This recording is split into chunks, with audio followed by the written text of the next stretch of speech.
여러분 안녕하세요. 저는 인하대학교 물리학과에 재직 중인 정종훈 교수라고 합니다. 먼저 금요일 오후 늦은 시간까지 저희 강연을 듣기 위해서 기다려주신 모든 분들께 감사의 말씀을 드립니다. 제 강연은 40분이고 그리고 질의응답 시간이 30분인데 모쪼록 유익한 시간이 되기를 기대하겠습니다.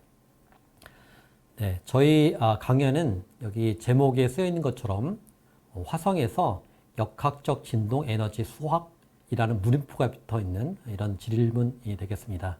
그리고 부제로서 거친 환경에서의 역학적 에너지 수학에 대해서 집중적으로 말씀을 드리겠습니다. 네, 저희 강연은 여기 써 있는 것처럼 신재생 에너지라는 것과 관련되어 있는데요. 아마 여러분들이 너무 많이 들었기 때문에 아주 익숙할 거라고 생각이 됩니다. 제가 그 일예로 구글에다가요 신재생 에너지라고 치면은 굉장히 많은 그림들이 나와 있는데 그 중에서 하나를 제가 여기다가 예제로 가져온 그런 그림입니다. 신재생 에너지의 개념은 우리 주변에 버려지고 있는 다양한 에너지를 수확해서 얘를 전기 에너지로 바꾸겠다는 그런 개념입니다. 자, 우리 주변에 버려지고 있는 에너지가 여러 가지가 있을 텐데 그 대표적인 요기로서 그림처럼 바람이라든지 아니면은 태양광 또는 태양열, 그 다음에 수력, 그 다음에 지력, 그 다음에 바이오매스 등이 있습니다. 여기에 여러 가지의 버려지고 있는 그런 에너지들이 있는데 얘를 전기 에너지로 수확하기 위해서는 다양한 물리 법칙이 적용되고 있습니다. 물리 법칙이라고 하면 어려운 것도 있지만요. 아마 여러분들이 중고등학교 시간 동안에 배운 그런 간단한 전자기 법칙이 적용되는 그런 예가 되겠습니다.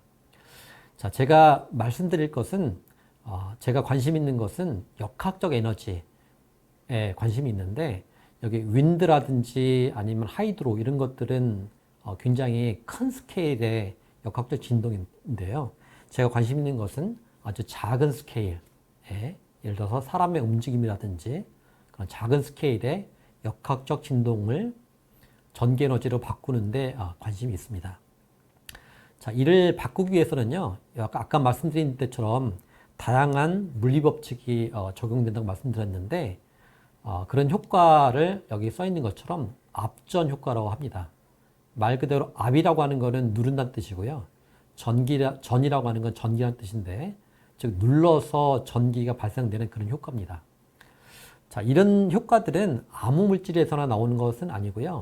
여기에 보여준 것처럼 잘 보실지 모르겠지만 우리가 물질을 분류할 때 부도체, 사람들이 부도체라고도 부르고 또는 유전체라고도 부르는데요. 유전체 중에서 아주 특수한 물질들, 여기에 압전을 보이는 그런 물질들의 예인데 그런 물질의 예를 오른쪽에다 그려놨습니다. 자, 이런 물질들은 여기에 플러스 마이너스의 전하를 띠고 있는 그런 원자들이 있는데 이 원자들에서 오른쪽 그림처럼 외부에서 압력을 가하면은 플러스의 중심과 마이너스의 중심이 같지 않아서 아래 방향으로 P라고 써 있는 전기의 쌍극자가 형성되는 그런 물질입니다. 자, 이런 물질의 아주 대표적인 예가요. 오른쪽에 있는 것처럼 PVDF라고 하는 유기물이 있습니다. 유기물이라고 하면은 우리가 탄소를 포함하고 있는 그런 물질이고요. 그리고 아래에는 PGT라고 하는 무기물이 있습니다. 자, 근데 이들 물질들의 특성을 오른쪽 표에다 그려놨는데 유기물은 PVDF라는 물질은 압전성이라는 거 하는 것은 힘을 가했을 때 전기가 발생되는 정도를 뜻하는 건데 그 값이 굉장히 작고요. 그리고 녹는 점이 낮습니다. 그에 비해서 이 물질은 굉장히 유연합니다. 잘 구부러지고요. 그에 비해서 PGT라는 물질은 여기 써 있는 것처럼 압전성은 굉장히 큽니다. 그리고 녹는 점도 굉장히 높고요. 근데 이 물질은 딱딱합니다. 자, 그러면은 우리가 이제 딜레마에 빠지게 되는 겁니다. 아까 말씀드린 대로 아주 작은 스케일의 역학적 진동을 수학하려면 유연해야 되는데 또 얘가 역학적 진동을 통해서 많은 에너지를 수학하려면 압전성이 커야 됩니다. 둘 다 만족하지 않습니다. 그래서 많은 과학자들이 어떻게 하면은 유연하면서도 압전성이 큰 물질을 개발할까? 어떻게 하면 될 수 있을까? 그게 물리화학적으로 가능한 것인가에 대해서 많은 연구를 진행하고 있습니다. 자, 그래서 압전 효과를 이용해서 발전기를 만드는 것을 여기에 용어를 압전 나노 발전기 PENG라고 씁니다.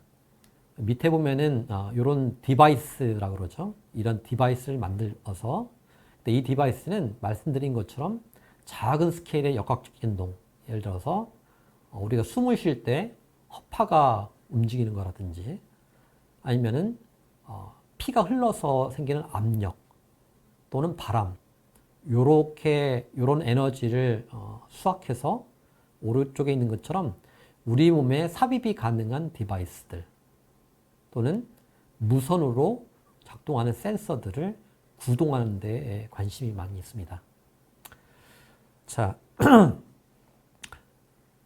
자 이런 역학적 에너지를 수확하는 방법은 아까 말씀드린 대로 압전 현상도 있지만 여기에 보여준 것처럼요.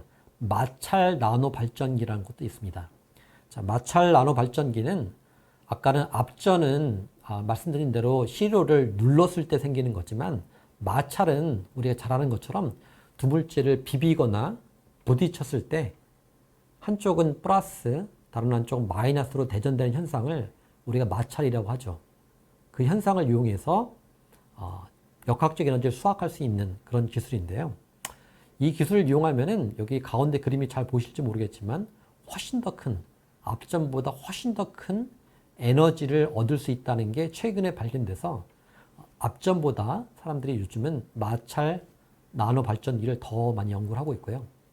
이것은 더욱더 물질의 구애를 받지 않는데 예를 들어서 물방울이라든지 아니면 파도라든지 다양한 종류의 물질에 적용이 가능하고 다양한 종류의 역학적 에너지를 수확할 수가 있습니다. 자, 여러분들한테 한 가지만 더 좀 말씀을 드리고 싶은데요. 여기 마찰 대전 효과라고 돼 있고 제가 그림을 갖다 놨는데 우리가 미끄럼틀을 타면 그렇죠? 우리 옷과 그다음 미끄럼 틀 사이에 마찰이 발생돼서 우리 몸이 대전되기 때문에 머리카락이 일어서거나 아니면 뭐 복사를 쓸 때도 마찰을 씁니다. 그 세상에 우리가 마찰이라고 하는 것만큼 우리한테 익숙하고 그리고 경험을 많이 하는 현상들은 별로 없을 겁니다. 근데 놀랍게도요, 마찰이 왜 생기는지를 아직도 모릅니다. 자, 제가 여기에 테이블을 마련했는데 히스토리라고 써놨는데 마찰이라고 하는 거는 여기에 BC 300년에 플라톤에 의해서 처음으로 기록이 됐다라고 합니다. 그 이후에 마찰에 대해서 역사적으로 중요한 과학적 발견들이 축축축 있어 왔는데요. 최근까지도 왜 생기는지 모릅니다. 자, 그래서 아마 여기 가운데 보면은요, 아마 여러분들이 마찰열이라고 아마 많이 들어봤을 텐데, 두 물질을 비볐을 때 어느 하나는 음으로 대전되고 어느 하나는 양으로 대전되는 건데, 이게 역사에 따라서, 시간에 따라서 계속 바뀌었습니다. 그래서 1950년대에 마찰열의 순서랑 최근의 마찰열의 순서가 다릅니다. 이 얘기는 그만큼 환경에 민감하고요. 또 그만큼 물질의 생김새에도 민감하고 그래서 계속 바뀌고 있는데 아직까지도 이거를 모르고 있는 현상 중에 하나입니다. 그래서 여기 있는 학생들 중에서 여기 제 강의를 듣고 있는 학생들 중에서 중학생이라든지 고등학생들은 만약에 자신이 훌륭한 과학자가 되고 싶다고 하면은 마찰 대전을 연구하는 것도 아주 좋은 연구 주제라고 생각을 합니다. 자, 본 주제로 돌아가겠습니다. 사람들이 아까 말씀드린 대로요, 압전 현상과 마찰 대전 현상을 이용해서 나노 발전기를 많이 만들어 왔습니다. 그래서 한 20년 정도 됐고요. 굉장히 많은 디바이스들이 만들어졌고 아주 획기적인 발전도 많이 있었습니다. 저는 그 중에서도 이 발전기를 이용해서 거친 환경에서의 에너지 수확하는데 관심이 많이 있었습니다.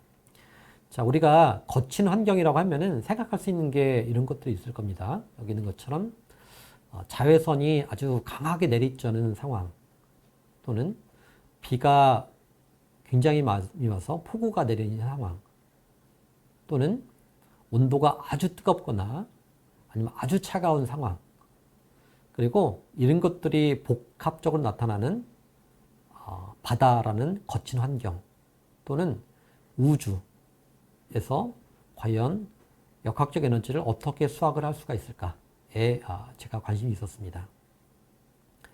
자, 그래서 저희가 한 일을 좀 간략하게 좀 몇 개를 소개시켜 드리려고 하는데요. 자, 맨 먼저는 제가 했던 것 중에서 자동차에서 버려지는 열과 진동 에너지를 어떻게 하면은 잘 수확할 수 있을까라는 데 관심이 있었습니다. 자, 여기에 제가 러시아워일 때 차들의 움직임을 사진으로 찍어 놓은 건데요. 자, 제가 과연 우리나라 또는 전 세계에 자동차가 몇 대 정도 있을까라고 생각해서 찾아봤더니 최근 기록은 아직까지는 없고 2020년 기준 약 15억 대 정도 있다고 합니다. 자, 자동차에서 만약에 우리가 버려지는 에너지를 수확할 수 있다고 하면은요, 우리가 15억 대라는 숫자를 생각을 하면 아주 무시하지 못하는 그런 숫자라고 생각이 듭니다. 자, 그래서 어떻게 하면은 자동차에서 버려진 에너지를 수확할 수 있을까요? 자, 제가 맨 처음에 말씀드린 것을 잘 기억해 보면은요, 저기다 제가 새로운 도전 유연한 PGT 만들기라고 썼는데, PGT란 물질은 무기물이고요. 이 물질은 앞전기에서는 크지만 딱딱하다 그랬죠. 유연하지 않습니다. 근데 아까 말한 것처럼 자동차의 역학적 에너지를 수확하기 위해서는 시료가 유연해야 됩니다. 어떻게 하면 유연하게 만들 수 있을까요?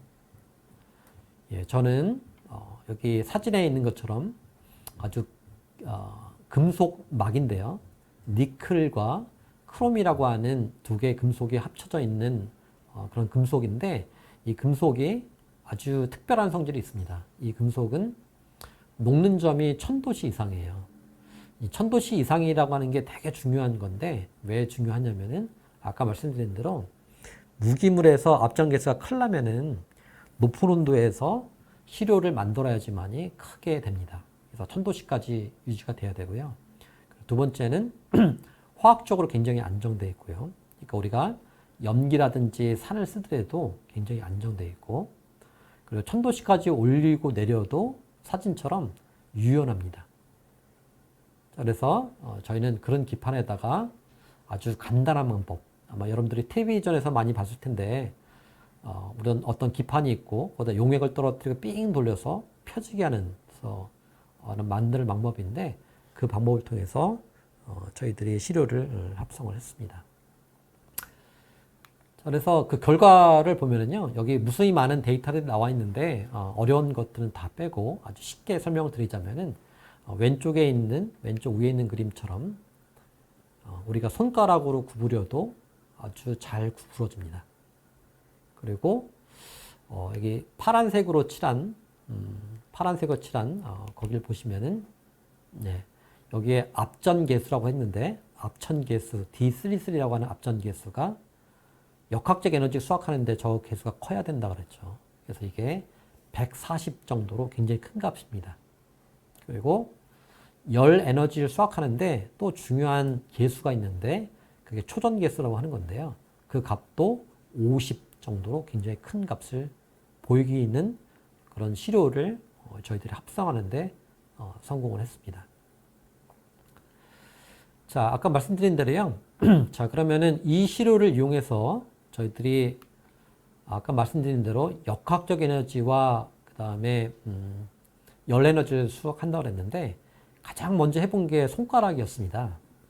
우리 손가락으로 여기 사진에 있는 것처럼 그 시료를 누르면은 구부러질 거고요. 또 우리 손가락은 우리 체온에 의해서 36.5도라는 그런 온도를 갖고 있습니다. 그래서 그 시료에다가 우리가 손가락을 이용해서 붙였다 뗐다 하면은 역학적 진동도 주는 거고 열적 진동도 주는 거죠. 그래서 여기 그림처럼 우리가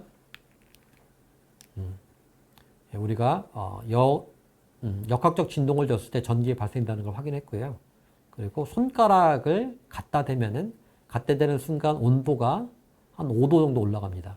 그리고 떼면은 떨어지게 되는데 온도가 올라갔다 떨어지는 것에 의해서 여기 있는 것처럼 전기가 발생된다는 것을 확인을 했습니다. 자, 그 다음에는 저희들이 바람을 생각했습니다. 바람. 여기에 동영상에 보여지는 것처럼요.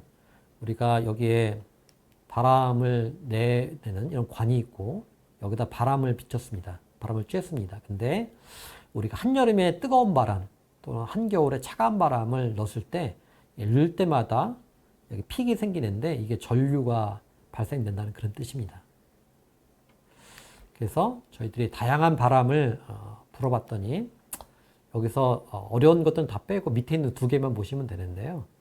여기 온도 차가 크면 클수록 아주 차갑거나 아주 뜨거운 바람을 넣었을 때 더 많은 전기가 발생되더라. 그 다음에 우리가 바람의 세기를 크게 하면 크게 할수록 더 많은 전기가 발생된다는 것을 확인할 수 있었습니다. 자, 이래서 저희 시료를 이용해서 두 가지 에너지를 다 수학할 수 있다라고 이제 알 수 있게 됐는데, 자, 그러면은 우리가 얘를 자동차에 적용을 해야 됩니다. 그래서 이 디바이스를 거친 환경에서 한번 테스트 해 봤습니다. 그래서 저희가 생각한 거친 환경은 여기 있는 것처럼 습도를 아주 높이거나 또는 여기다가 염기를 높이거나 또는 자외선을 쬐거나 이런 상황인데 여기에 있는 데이터들이 모두 다 습도를 가하기 전후 그림을 볼까요? 이게 물을 뿌리기 전후 그다음에 자외선을 쬐은 후기 전후를 뜻하는데 이 데이터를 보면은 거의 변화가 없다는 것을 확인을 할 수가 있었습니다. 자, 두 번째는 저희가 고온에서도 한번 테스트해 봤는데 온도를 100도씨 정도까지 올리면서 실험을 해봤는데 100도씨까지 올려도 전기 생산된 양이 계속적으로 증가하더라 라고 하는 것을 알 수 있었습니다. 자, 그래서 우리가 거친 환경으로 고온과 그 다음에 자외선, 그 다음에 습도 이런 것들 테스트했는데, 자, 아까 이제 처음에 말씀드린 때처럼 과연 얘를 자동차에 적용하면 어떨까라고 생각을 했고요. 그래서 제가 이 사진을 보여드리고 있는데 이 사진은 적외선 카메라로 찍은 사진입니다. 그래서 잘 보시면은 알겠지만 이 부분이 배기구고요. 배기구고 배기구에다가 저희들이 만든 디바이스를 여기다 붙인 거고요.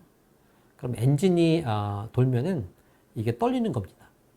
그래서 그리고 그때마다 여기 이제 온도가 올라가는 그런 걸 보여주는 건데요. 그래서 왜 배기구를 선택했느냐? 그러면은 이 배기구는 잘 아시는 것처럼요. 일산화탄소가 나오죠. 또는 산화질소도 나오고 또 여기는 아주 뜨거운 상황이고 또 진동도 있습니다. 자, 이런 데서 과연 저희들이 역학적 에너지를 수확할 수 있을까라는 생각이었고요. 그래서 그 결과를 보면은 이게 사진입니다. 사진. 진짜 사진이고요. 이게 배기구고 배기구에다가 피지트란 물질을 붙여놓은 거고요. 그래서 실제로 실험을 해봤는데 저희들이 자동차의 엔진이죠. 엔진 내 회전 속도를 1000에서 3000까지 올렸을 때 계속 증가한다는 걸 알 수가 있었고요. 그리고 3000까지 올리면은 온도차가 5도에서 6도에서 17도까지 올라가고 바람의 세기도 더 커집니다. 그래서 아까 그런 데이터들을 설명하는 거고요. 그리고 아래 것은 저희들이 시동을 켜서 자동차를 운행하고 시동을 끌 때까지의 상황에서 계속 실험을 한 건데 이거는 워밍업 하는 동안에는 아무것도 안 나오다가 엑셀을 밟을 때 시그널이 나오다가 멈추면은 사라지고 다시 또 생기고 라고 하는 것을 발견했습니다. 자, 그래서 저희들은 처음에 이게 배그구만 생각을 해봤는데 과연 이런 데가 자동차에 또 어디 있을까 라고 생각을 해서 자동차 여러 군데를 저희들이 사진을 찍어봤습니다. 적외선 카메라로 찍었는데 저기 있는 것처럼 엔진이라든지, 그렇죠? 왼쪽에 있는 것은 엔진에서의 열을 보여준 그래프고 사진이고, 오른쪽 라디에이터에서의 그 열 사진을 보여준 건데요. 그러니까 저희가 실험은 그 자동차의 배기구에서만 했지만 그런 디바이스들을 엔진이라든지 아니면 라디에이터에 적용을 하면 아주 작은 그런 에너지긴 하지만 그 에너지를 수확할 수가 있고 걔를 이용해서 간단한 그런 뭐 센서라든지 이런 것들을 작동시킬 수 있음을 보였습니다. 그래서 제가 한 것을 간단히 정리하면은요, 저희는 유연한 PGT를 유연한 그런 앞전체를 만들어서 역학적 에너지 수학을 극대화를 했고요. 그리고 자동차처럼 역학적 에너지와 열 에너지가 벌어지는 그런 곳에 적용이 가능하다는 그런 결론을 내렸습니다. 예. 두 번째는 오늘 강연의 제목과 직접적으로 관련되어 있는 건데, 화성에서의 역학적 에너지를 수확하는 겁니다. 자, 여기에 사진에 화성을 우리가 마스라 그러죠. 그래서 아마 여러분들이 마션이라는 영화를 많이 봤을 텐데 2015년에 개봉된 그런 영화인데 한마디로 화성에서 살아남기 이런 거죠.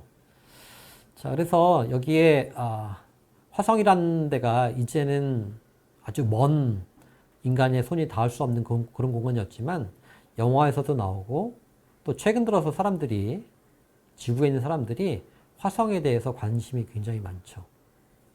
예, 여러 가지 이유로 화성에 대해서 관심이 많은데, 그래서 여기에 영화뿐만 아니고 실제로 화성에 대해서 뭐니 알기 위해서 사람들이, 여러 선진국들이 화성 탐사선을 보냈죠. 그래서 여기에 그림을 보여준 사진은 나사에서 2018년에 화성 탐사선인 인사이트라고 하는 탐사선입니다. 그리고 요 가운데 있는 것은 이런 를 이용해서 화성에 잘 도착했고, 도착해서 탐사 시작할 때의 그런 사진입니다. 그래서 이런 인사이트라든지 다양한 화성 탐사선을 이용해서 우리한테 많은 정보를 알려주고 있죠. 자, 제가 관심 가진 건요, 화성에서 여기 있는 것처럼 모래폭풍과 그 다음에 지진이 있다는 것에 관심을 가졌습니다. 자, 모래폭풍은 여기 써 있는 것처럼요, 여기 왼쪽에 있는 것은 그냥 가상의 사진인데, 모래폭풍이 화성에서 엄청나게 넓은 면적에서 생기고요. 그리고 모래폭풍의 속도는 50에서 100km/h로 생기고, 한번 생기면은 몇 주 또는 몇 달 동안 지속되는 것으로 알고 있습니다. 그리고 화성에서도 지진이 발생됐습니다. 지진이 3.0에서 4.0도로 3.0 또는 4.0도의 그런 지진이 발생된 게 관측이 됐고요. 자, 이를 통해서 우리가 알 수 있는 것은 화성이 내부를 좀 알 수 있는 거죠. 그래서 근데 지구처럼 지각이 있고 멘틀이 있고 핵이 있다는 것을 발견을 했죠. 자, 여기서 핵이 있다는 것은 굉장히 중요한 사실입니다. 자, 여러분들이 지구가 이렇게 안전하게 살 수 있는 이유는 지구가 자석이기 때문에 우주에서 날아오는 많은 우주선들로부터 차폐를 시킬 수 있기 때문에 그렇죠. 자, 아직까지 화성에서 그런 효과까지 나올 수 있는지는 잘 모르겠지만 여기 핵이 있다는 것은 그럴 가능성이 있다는 것을 의미합니다. 자, 또 하나, 화성에서는 온도 변화가 되게 심합니다. 자, 여기 있는 데이터가 하루 동안, 지구에서의 하루 동안과 화성에서의 하루 동안은 다르죠. 화성에서의 하루 동안에 온도 변화가 얼마큼 돼, 온도를 시간에 따라서 계속 측정을 한 건데, 하루 동안에 온도 변화가 50도 이상 차이가 납니다. 1년이 아니고 하루 동안에 이런 온도 변화가 계속 생기는 겁니다. 자, 화성은 지구랑 비교했을 때 굉장히 거친 환경입니다. 자, 얘가 제가 정리한 바와 같이 공기 밀도가 굉장히 낮고요. 저기 있는 것처럼 공기 밀도가 굉장히 낮고 그 대신에 바람 세기는 훨씬 더 강합니다. 그리고 대기압이 지구의 거의 100분의 1 밖에 안 되죠. 그리고 화성의 주된 공기 성분은 지구에서는 질소와 산소지만 화성에서는 이산화탄소입니다. 그리고 평균 온도가 지구는 25도씨 상온이지만 화성은 영하 60도 정도 되고요. 그리고 자외선이 굉장히 셉니다. 자외선도 세고 감마선도 굉장히 셉니다. 자, 자외선과 감마선이 세다는 얘기는 그만큼 생명체가 이런 파괴될 수 있는 그런 가능성도 있다는 걸 얘기를 하는데요. 일단 위험한 상황이긴 하죠. 자, 화성이 이런데요. 그러면은 어떻게 하면은 제가 말씀드린 PNG, TNG가 과연 작동할 수 있을까라는 생각을 할 수 있을 텐데, 자, 제가 볼 때는 화성처럼 거친 환경에서는 마찰에 의한 대전보다는 압전에 의한 전기 생산이 훨씬 더 좋다라고 생각이 듭니다. 여기에 뭐 장점과 단점을 많이 써놨지만 가장 중요한 효과는 뭐냐면은 여기 파란색으로 칠한 부분이 전기를 생산하는 부분이고 여기서는 파란색과 그다음에 주황색이 부딪히면서 전기를 생산하는 건데, 자, 여기에 앞전 디바이스를 보면은 위아래가 전극으로 되어 있기 때문에 외부에서 어떤 큰 자극이 오더라도 보호가 되죠. 이런 보호가 되기 때문에 거친 환경에서는 이런 앞전 효과를 이용한 그런 디바이스를 쓰는 게 좋다라고 판단을 내렸습니다. 자, 그러면은 이런 디바이스를 뭘로 만들지를 결정을 했고, 그러면은 이걸 테스트하기 위해서는 화성과 똑같은 상황을 지구에다 만들어야 되죠. 자, 그래서 저희는 이런 장치를 이용했습니다. 이런 장치인데요. 화성하고는 전혀 다른 상황이죠. 그런 상황이지만 이런 기계가 있는데, 이런 기계는 아주 특별한 기계입니다. 어떤 기계냐면은 얘는 우리가 만든 여기 빨간색의 요 부분이 있는데, 요 부분의 온도를 영하 266도부터 177도까지 변화시킬 수 있습니다. 그리고 요 빨간 부분에서의 압력을 10-5승토르에서 10토르까지 변화시킬 수 있습니다. 그리고 여기에 위에 이제 이렇게 뾰족 나온 것들이 있는데, 그 뾰족 나온 걸 이용해서 힘을 우리가 10N에서 150N까지 쭉 바꿀 수 있습니다. 이런 상황을 만들 수 있는 장치를 이용해서 테스트를 한 거죠. 자, 그리고 제가 아까 시료를 누른다 그랬는데요. 시료를 눌러서 변형을 가하는 것을 우리가 D33 모드라고 그러고, 얘는 압축을 하는 겁니다. 그에 비해서 D31이라는 것도 있는데요. 얘는 간단하게 얘기하자면은, 이 사진을 좀 보시면 알겠지만 구부리는 거죠. 그러니까 얘를 눌러서 압축을 시키거나 구부려서 압축을 시키는 방식을 사람들이 두 가지 모드로 나눠서 이렇게 표시를 합니다. 자, 그러면은 우리가 PENG를 써야 된다는 걸 알았고요.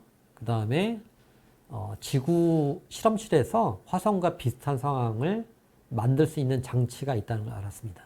그럼 세 번째는 우리가 어떤 물질을 이용할까요? 자, 앞에서는 유연한 PDT를 이용했다고 했는데, 여기서는 저희들이 PVDF라는 것을 이용했습니다. 똑같이 아까 말한 대로 얘는 유기물이고요. 유기물로 되어 있는 그런 압전체인데, 자, 아까 말씀드린 대로 이런 유기물인데 이 유기물이 오른쪽처럼 실험을 해보니까 영하 266도에서 눌러도 눌려진다. 여기 이런 데이터가 얘기하는 건 눌려진다는 걸 얘기를 하는 거고요. 그리고 구부렸더니 구부려진다. 는 것까지 확인을 했습니다. 이런 물질들이 아주 극저온에서도 역학적 변형이 일어난다는 것을 확인한 거고요.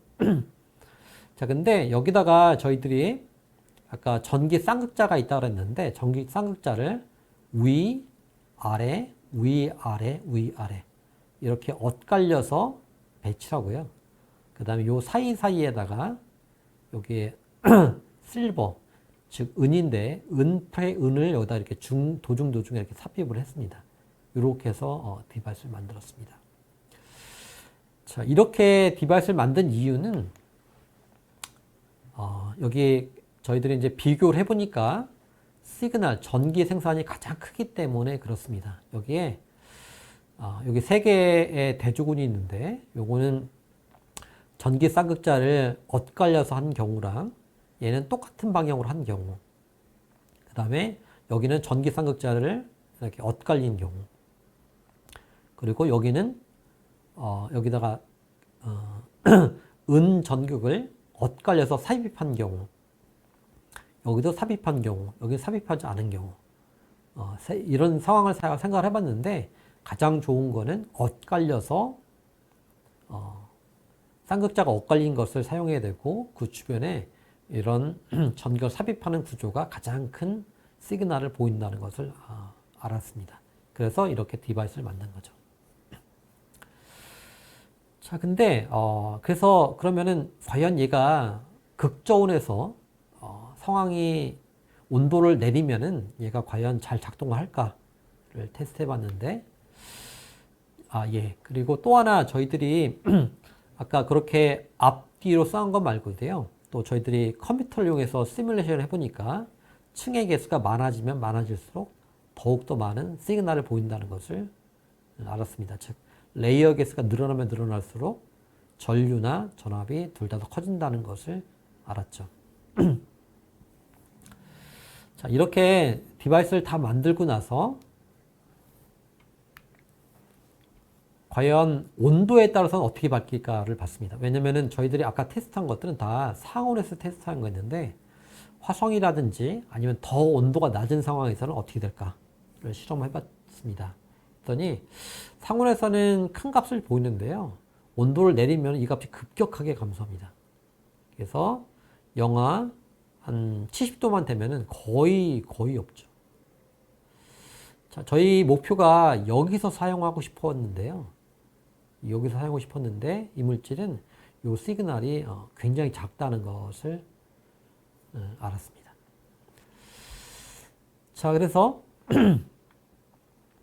예, 그래서 실제로 그런가 해봤습니다. 그랬더니 왼쪽에 있는 그래프들이 말하는 것은 상온에서는 이 정도의 전압과 전류가 나오더라도 온도가 영하 70도, 영하 175도 이렇게 내려가면서 시그널이 굉장히 줄어든다는 걸 의미했고요. 예, 그리고 그거를 우리가 D33 모드라든지 아니면 D31 모드에서 실험을 해봐도 둘 다 작더라. 뭘로 해봐도 다 작다는 것을 알았습니다. 자, 그래서 그러면은 이렇게 작은데 이렇게 작은 거 갖고 뭐 할 수 있을까? 라고 생각이 들어서 저희들이 이제 이런 실험을 했습니다. 자, 오른쪽에 보여주는 저 기계가 아까 제가 저희 화성을 만드는 상황이고요. 여기가 움직이면서 역학적 변형을 일으키는 거고, 여기 깜빡깜빡하던 요 7이라는 숫자가 영하 266도씨, 이게 7켈빈이죠. 7켈빈. 7켈빈이라는 숫자가 이게 깜빡깜빡 하는 건데, 이게 LCD입니다. 그래서 아까처럼 시그널이 작지만 LCD 정도는 킬 수 있을 정도라는 것을 의미하고요. 그리고 요게 온도를 높이면 높일수록 급격하게 증가해서 여기서는 7이라는 하나의 숫자만 밝힌 데 사용할 수 있었지만 여기 있는 것처럼 100도씨가 넘어가면 100 켈빈, 200 켈빈, 300 켈빈이 되면서 3개의 디짓을 작동할 수 있을 정도는 된다라고 생각을 했습니다. 근데 아까 제가 영하 70도 정도에서는 굉장히 사용할 수가 힘들다 그랬는데요. 여러분들이 잘 기억을 해보시면 알겠지만 화성의 온도가 영하 50도에서 영하 60도입니다. 그러니까 약간 영하 70도보다는 약간 높은 온도인데요. 그래서 과연 화성과 같은 실제 상황에서는 어느 정도까지 얘가 파워를 낼 수 있느냐를 테스트해 봤습니다.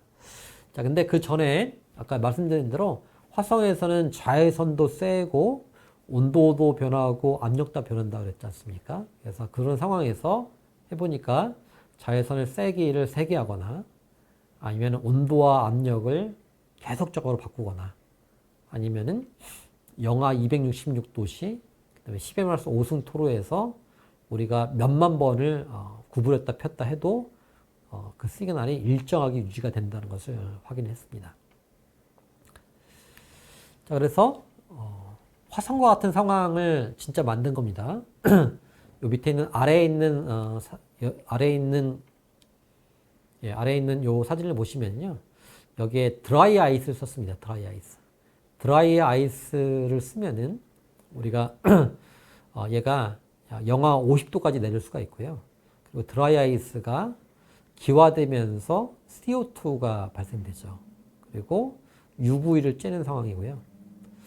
자, 그 상황에서 오른쪽에 있는 동영상을 한번 다시 보시면은 알겠지만 그 상황에서 손가락을 누르는 겁니다. 손가락을 누를 때마다 여기에 잘 보이시겠지만 LED죠, LED. LED가 깜빡깜빡 하는 것을 볼 수가 있었습니다. 자, 그래서 요런 데이터가 의미하는 게 뭐냐라고 하면은 자, 위에 있는 것처럼요. 저희들이 화성의 상황을 고려해 본 겁니다. 화성에서 자, 화성에다가 우리가 도로를 깔고요. 도로를 깔고 이 바닥을 아까 저희들이 만든 디바이스를 누르고 만약에 우주인이 걸어간다고 하면은요. 그 역학적 진동에 의해서 LED가 밝혀질 수 있을 거고 오른쪽은 말씀드리는 것처럼 모래폭풍이 있다고 했는데 모래폭풍에 의해서 이런 디바이스들이 팔랑팔랑 할 수 있을 테니까 우리가 가로등처럼 밝힐 수도 있을 거고요. 아니면은 우주인이 걸어다니다가 손가락으로 손으로 누르면 그러면은 요런 또 뭐 우리가 LED 전등 정도는 우리가 충분히 가능하지 않을까라고 생각을 하고 있습니다. 자, 그래서요. 저의 드림인데요. 드림. 여기에 우주인이 실제로 커다란 팔랑팔랑하는 거를 구부렸을 때 여기에 있는 이제 이거는 백열등이죠. 백열등을 필수 정도를 밝히는 게 이제 목적이고 그걸 위해서 처음에 쓴 것들은 PVTF라는 그런 물질을 쓴 거죠. 그래서 결론을 말씀드리자면은 저희들이 쌍극자를 교차하고 그리고 전극을 삽입해서 디바이스를 만들었고요. 그래서 이런 디바이스를 만들고 극한 상황에서 저희들이 테스트에서 안정적으로 작동한다는 걸 알았기 때문에 사람의 접근이 어려운 화성이라고 하는 공간은 우리가 언제나 가고 싶을 때 가는 게 아니잖아요. 화성까지 날아가는데 막대한 예산과 그 다음에 시간도 걸리기 때문에 접근이 어려운 화성 또는 북극과 남극 이런 데서 사용이 가능하지 않을까라고 생각을 하고 있습니다. 자, 현재까지 보여준 것은 제가 PVDF라는 그런 물질을 이용해서 했을 때 시그널이 나온다는 것을 밝힌 거고요. 현재로는 이거를 좀 더 높은 데서 하기 위해서 실제로 다른 물질을 이용해서요. 실제로 지금 실험을 하고 있습니다. 예, 이렇게 해서 제가 간단하게 저희 발표를 이렇게 마치도록 하겠습니다. 혹시라도 저가 발표한 것에 대해서 궁금한 게 있으시면은요. 지금 Q&A 시간이니까 간략하게 적어주시면 제가 성의껏 답변 드릴 수 있도록 해보겠습니다.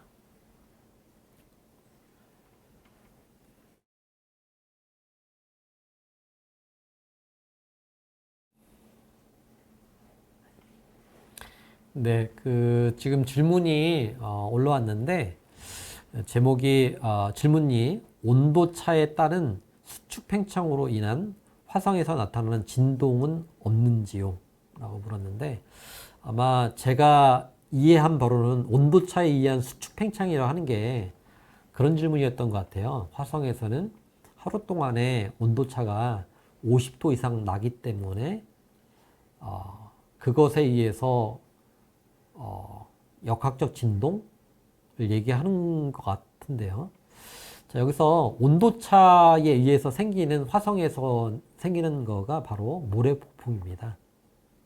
온도차에 의해서 그런 폭풍이 생기는 거고요. 그 폭풍에 의해서 진동이 있는 거죠. 아마 제가 질문을 제대로 이해했는지 모르겠는데 온도차 때문에 어떤 물체 아니면 어떤 것들이 진동이라고 하는 게 얘가 수축 팽창이 계속 생겨서 생기는 거를 얘기하는 것 같은데 여기서 아까 말한 온도차가 하루 동안에 일어나는 현상이니까 아주 짧은 시간 동안에 온도차에 의해서 진동은 거의 없다라고 봐도 되지 않을까요? 그럴 것 같습니다. 예. 자, 제가, 30분 동안 질의응답을 하고, 그리고 지금 질문에 대해서 답을 드렸는데요.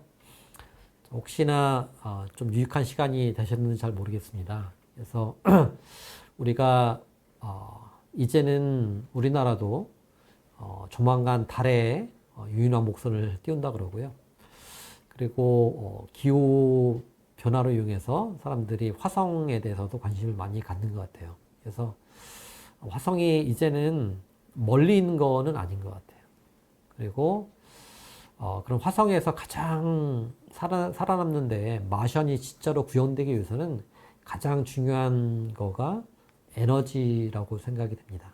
그래서 가장 좋은 에너지원은 아마 태양광이겠죠.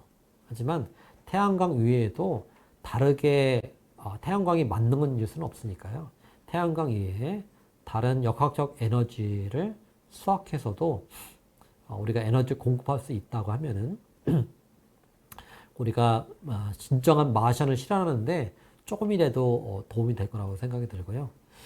예, 제 강의를 듣고 나서 많은 학생들이 영감을 받아서 이쪽 분야에 더욱더 좋은 아이디어를 갖고 적극적으로 도전해주는 그런 사람이 나왔다고 하면은 저는 더욱 더 좋겠습니다.